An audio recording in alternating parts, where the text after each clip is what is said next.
Hi everybody, it's Gail from Gail's Bookish Things. I am really pleased with the two new inks I bought from Birmingham Pen Company.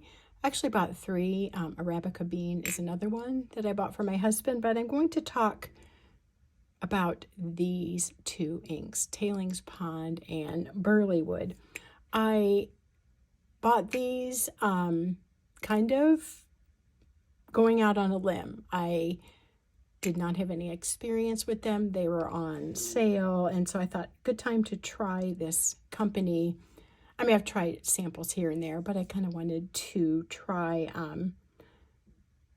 these particular colors. This one reminds me a lot of Tasha's Golden Wheat, and the Tailings Pond came in this awesome bottle. It looks like an old medicine bottle or some kind of something. I don't know. I just thought it was super cool. So I tried to find one that I liked that was offered in this size, and it is amazing, as is this one. I have them inked up in, or I have pens inked up with them. My TWSBI Diamond, what's it called? Diamond 580 broad nib has the Tailings Pond, which I think is really a fun match. This is a smoke and rose gold, and I really feel like the ink matches this well with just the slightest hint of a brownish green.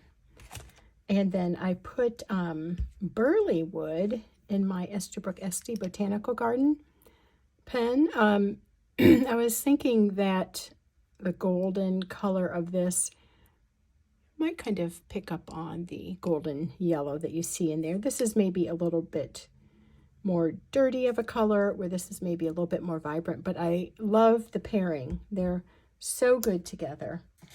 Let me show you what those look like on Tomoe River paper. This is the Tailings Pond, and I used my new dip nibs for this. I showed it on Instagram, but we can talk about that in a minute. I want to call this a green, but it's sort of brown as well. It's a murky color. It kind of reminds me a bit of Noodler's L. Lawrence. I think that maybe is one of the closest things I've tried. But it is just a nice, wet, smooth, flowing ink. And I've nearly used it up in this pen. And then the Burlywood, I really like Tailings Pond, but gotta say, I love Burlywood. Happy with both of them, but the attributes of this ink are so cool. So it's got a little bit of green sheen, which is just the right amount. It kind of highlights the letters here and there, but it doesn't overpower them. Sometimes sheen seems to me to, like you have your base color and then you have the sheen on it, and it almost makes the letters look kind of fuzzy. And though it's beautiful, I find it hard to go back and reread. This has such a perfect amount, I would say. And if you can see the shading of, love, the shading of this ink. But both of these write smooth, plenty wet. I wouldn't call either of them necessarily gushing out, but very ample flow and wetness. Loving writing with these so much. Very happy with this ink. When you rinse this ink, like if you do a dip nib and you rinse it in clear water, all of a sudden you have this really cool neon color showing up. So I got two more today. I got this from Vanis, Colorverse Morning Star. I do have some turquoise inks. I am really enjoying Colorverse. So this little bottle was on sale from Vanis Pens. It's a 5mm mini bottle, they call it. I really do like their packaging. The boxes are a lot of fun. A lot of personality to them. Ooh, and it's got a little pipette in there. This guy got a little bent, but these longer nozzle parts are actually really good. I bought a bunch off of Amazon and they were the shorter ones. I should have looked for these. Let's go ahead and sample these together. So this is Morningstar. It is named after, I would have to look it up, but a constellation, or I don't know what I'm talking about, so I won't go on. But I liked it too. I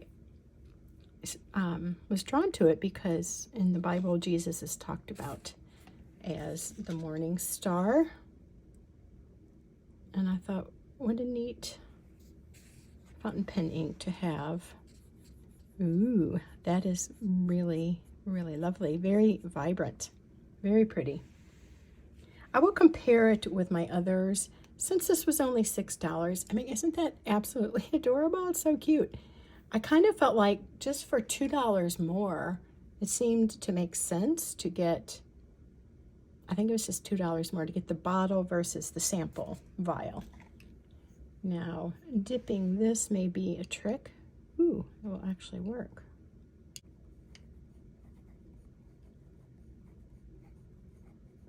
Morning Star. Oh, let's see, this is, I'll just write something to get a feel for the ink. 5 milliliter bottle from Vanis. I do like Vanis. They have been really generous to let me have a coupon code. It will go through March 31st if you are interested, and it's just Gale 10. So if you put that in, you can save a little money. But that was super cool of them to do that, and also I just really like their super fast business. When you order something, you get it within just a few days. So in person, this is looking turquoisey, a little more of the green aspect of turquoise is in this heavier area, and a little bit more blue here. I think, yes, it does have some red sheen to it. So, yeah, it'll be good to play around with. If I don't like it, I don't have a huge bottle. It's not that I won't like it, but will it be the best match? And is it too much like ones I've already had? That's always the question. The other ink we're swatching is by Tasha. This is like, it's called Tasha, don't know how you say the CH, but Cha Brown. It makes me think of chai. I don't know if it has anything to do with that, but that's what I'm thinking when I see this.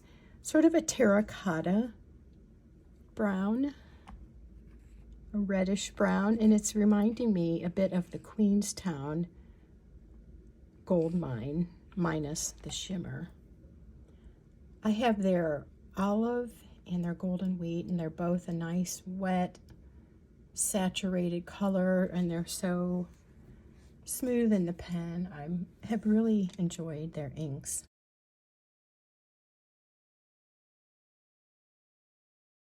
This is by Tasha.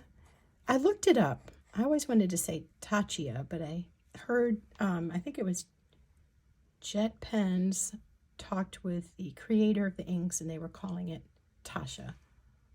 So that's why I pronounce it that way. And this is just the sample vial. Love browns. I've always been drawn to browns. It's just finding the brown that suits me. Okay, so those are 2 new colors. Very, very pretty. Let me show you what I did earlier. Getting back to Tailings Pond and Burlywood for a minute. I used my Colorverse swatch cards. This is the Burlywood. Has a quote on it by Edwin Hubble. Very lovely golden color with darker spots. And then I also did this earlier. This was Tailings Pond. And it's such a thick ink. I painted it on here with a brush, and it like covered up the design. And then it slowly started to dry, and this design appeared. I was wondering for a minute if it was overpowering the pre-printed design, but it hasn't. And if you have used this ink, how would you describe the color? So next thing, prepared to be amazed. If you follow me on Instagram, you will have seen these already. But I will show you here in case you haven't. So Pen Chalet was doing things on Instagram where they were doing a little writing, like a little mini video, and they had these. It wasn't these, but they had these round nibbed pens that they were showing to sample some of their inks. I had seen a couple of those. I'm like, oh, that looks so neat. The ink is just gushing out when they were writing with these kind of nibs. So I tracked some down on Amazon, and I bought a set. It was by this company, Speedball. It's a made in the US company. Comes with this kind of nib, although this does say made in China, so these are US made, I suppose. This seems to work fine though. So it comes in different sizes. The nibs come in different sizes. This is the B series, so they have others. Anyway, so you can kind of see, let me zoom down a minute. See the varying sizes of those nibs. They're so fun to write with. So I started out doing the B0. That's what these super large letters are. These are some samples I got from my new pen friend, Elise. She's on YouTube as Elise Morgan. So she sent me most of these inks. This one is what I used for these first ones. And look at how cool this Pennsylvania Fieldstone looks. So neat, and the armadillo and the heron. I love this. This is the next size down then, the B1, so they're getting a little smaller. The circle, the round part of the nib is getting smaller with each size. Look at the neat outline you get on this D. It's as if my husband looked at these and said, it looks like you went back around and traced the letters. I did not. It's so fun. It's such a fun way to play with your inks. Just to get all the neat color aspects, the way they shade and so forth, done really largely. It's just so pretty.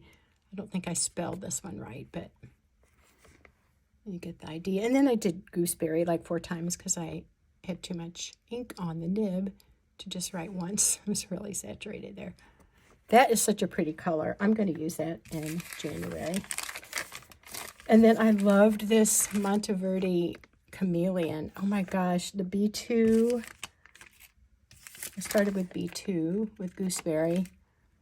That felt amazing. I'm going to look into that ink. I love how that felt to write with, and I do like Monteverde inks. I've had pretty good luck with them. Then they also have the brown sugar one. This here, when I wrote that and it was wet, it was absolutely stunning. It kind of had the look of like dark brown sugar, kind of burnt brown sugar when it gets dark on a baked good. Love it, love it, love it, love it. And then the B3, I use Noodler's Roses in the Louvre, Saguaro Wine, and Red Black. But they just make such a nice crisp line. You just keep that nib flat on your paper, and the rest just happens. B4, the Burlywood, and B5, Tailings Pond. There's a little bit larger version. What I've decided to do is, in my Christmas December daily, I'm using these nibs to do little highlight writings. For example, today I babysat 2 of my grandsons. Their names are Titus and Teddy. And so writing about them in my December daily, I might say what happened today and then put their names in bold lettering, just for the interest of adding something fun to a journaling page. Okay, we'll see you again soon. Take care. Bye.